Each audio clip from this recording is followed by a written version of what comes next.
Sports से जुड़ी किसी भी छोटी या बड़ी अपडेट के लिए सब्सक्राइब करें स्पोर्ट्स तक और साथ ही किसी भी नोटिफिकेशन को पाने के लिए बेल आइकन को दबाना ना भूलें। 23 so far in this series. What do you put that down to? What's been the conversation within the team about why they haven't been able to perform when it mattered most? I think it's inexperience, it's pressure, it's India's bowling attack are as good as probably most of these guys have ever faced. So, I think it's pretty clear if you take two or three of the best players out of anyone's lineup around the world, you're going to struggle a little bit at times and you're going to have inconsistent performances, and that's what we're seeing. I thought in Perth, on a really tough wicket, our top six dug in and had a real crack. In this game, no doubt, we're a little bit disappointing, but that's going to happen from time to time. We've just got to try and make sure that we're improving and making sure that our good and our bad is a little bit closer together than what it's been in the last couple of Test matches. But I think it's pretty common that you see that when you've got inexperienced players playing in your top six against high quality bowling.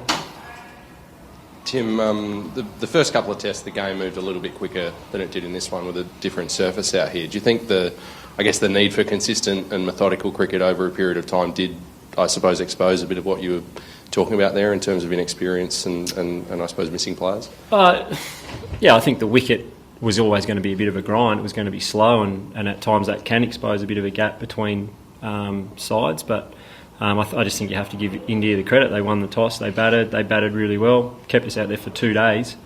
And after that, as I said, we were behind the 8 ball and it's pretty hard to come back from that. I just think it was plain and simply we were just outplayed and India deserved to win this test. Just in regard, you mentioned missing Steve and Dave in particular, I suppose. What's happened so far in this series? Obviously, there was a lot of noise this week about interviews and whatever happening. Yeah, well, there was.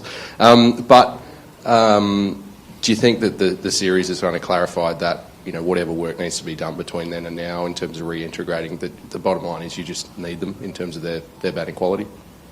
Well, I think that's pretty clear. I think if you took Pujara and Virat out of India's side, I think you'd have the same conversation. If you've got world-class players that aren't in your team, are they going to add to our team? I think they will. So, whilst at the moment it's challenging and everyone's frustrated, it is what it is and everyone's working as hard as they possibly can and we're getting guys that are getting experience to high-pressure situations in Test cricket and learning on the job. And as I said, at times you're going to get inconsistency from guys that are in that situation.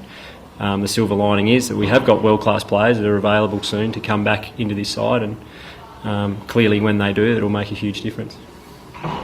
Tim, are there any additions to the squad for Sydney and do you anticipate changes to the 11? So Marnus has been added to the squad, so he'll come with us to Sydney and we'll get up to Sydney, have a look at the conditions. We think it from what we're hearing, it will probably spin quite a bit, so once we see that for ourselves, you try and think about the best combination to win that test and that's the goal for us, is to get up there and win the series, win the test and draw the series. Do you have any early thoughts about the batting order? There's been a bit of talk about Aaron Finch right from the start of the series about whether he'd be better suited in the middle order. You resisted that in Perth, but is that something that you might look at again now?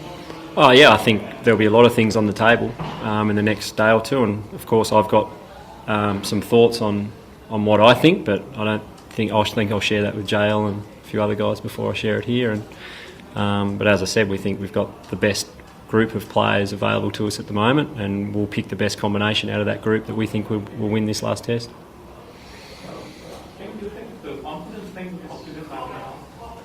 The top order, the frontline batsmen are not confident enough. They're getting started, but they're not able to do something that they get. I think, they would like to be scoring a few more runs, but at the same time, I think what we've seen is guys are getting starts. So I think they're seeing that they're good enough at this level. It's just probably a little bit of a mind thing where a couple of them need a big score to really truly believe that they belong at Test level and can succeed at Test level. And the other part of it is that India's attack, their pace bowling in particular, has been incredibly disciplined and has worn guys down. So I think that's also a factor why we're having a lot of starts, because they are just bowling really, really well and they're making it really hard to score, and they grind you down and force you into making a mistake, and when you make a mistake you're out. So there's a little bit from our side. You've also got to give them a huge amount of credit for the way they've been bowling as a group in this series and for probably the last 12 months. Do you think there's a dearth of talent, batting talent in Australia right now? And one more thing, we have Handform in the squad, and he goes and plays big bash. Yeah. And he could be selected for the Sydney test. But isn't the right way to go about things? Like, you have a guy in the test squad, he goes to play very, very cricket, and he jumps straight back to test cricket. I mean, it doesn't sound right. Yeah, but I think that's just the way it is. It's modern day cricket. You've got to be able to switch between formats, and you've got to do it really quickly. And as I said, we've got some players who aren't available, and because of that, some guys are getting an opportunity probably before they would have.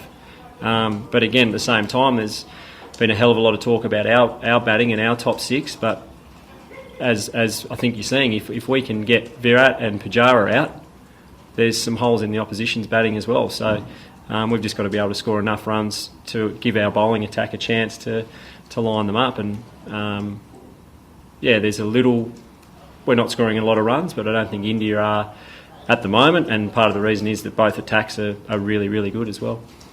Mitch Marsh has come under, I guess a lot of scrutiny as he does, but particularly the way he went out yesterday. Do you still stick with him and expect him to be there in Sydney, or is he a player that could drop out? Yeah, well, he's coming to Sydney. And as I said, we'll get to Sydney and have a look at the wicket, and that will have a huge factor in what combination of that first 11 looks like going into the next test. But until we get up there, we can't really answer that. But as we've said all along, we know Mitch at his best can offer a lot to Australian cricket. We just need to make sure that he's at his best more often than not, and like the rest of us, that the gap between his best and his worst gets smaller all the time. Tim, you played a Shield game with the SCG this season already. What did you make of the pitch there?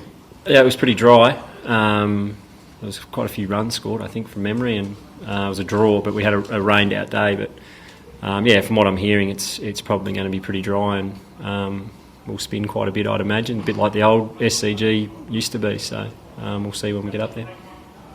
There's been a lot of talk about the batting depth and what sort of problems have led to this point. Do you get a sense that the bigger picture of the system is broken, whether it's devaluing the Shield or the fact that the Shield goes on break for the Big Bash? Again, it's out of our control, isn't it? So as players, our job is to play cricket and turn up where we're supposed to turn up. We don't do the programming, and we can't help it at this stage. I think we're having conversations with the ACA about how we could potentially do it better down the track, and then Cricket Australia and the ACA will work through that. But at the moment, you can't use change of format as an excuse. We're not playing well enough under pressure when it matters, and that's a fact. Whether it's 2020, whether it's one-day cricket, or whether it's Test cricket, it's happening through all three formats at the moment. And just in terms of the quicks, how sore are they now, and are you quite confident they'll all be playing in Sydney? Yeah, I think physically they're all fine. So they'll come up to Sydney, and again we'll have a look at the conditions before we name our 11. But there's no problems with any of them at this stage. Last question, Dan. Were the interviews you touched on a moment ago, were they a distraction at all? I mean, did they have any effect on the group? Not that I noticed. Obviously, that we didn't have them on. We were in the change rooms or eating lunch, so I'm sure guys went home that night and listened to them and had their own thoughts on it, but it certainly wasn't discussed during play. But yeah, look, I think what's happened, and we're getting towards the end where those guys are coming back, and I think that's what the conversation should be around now. I think it's all been out there. People have had their say, and the guys have nearly finished their bans and done their time. So I think it's time we started focusing on the fact that they're coming back, and from that there's some real positives.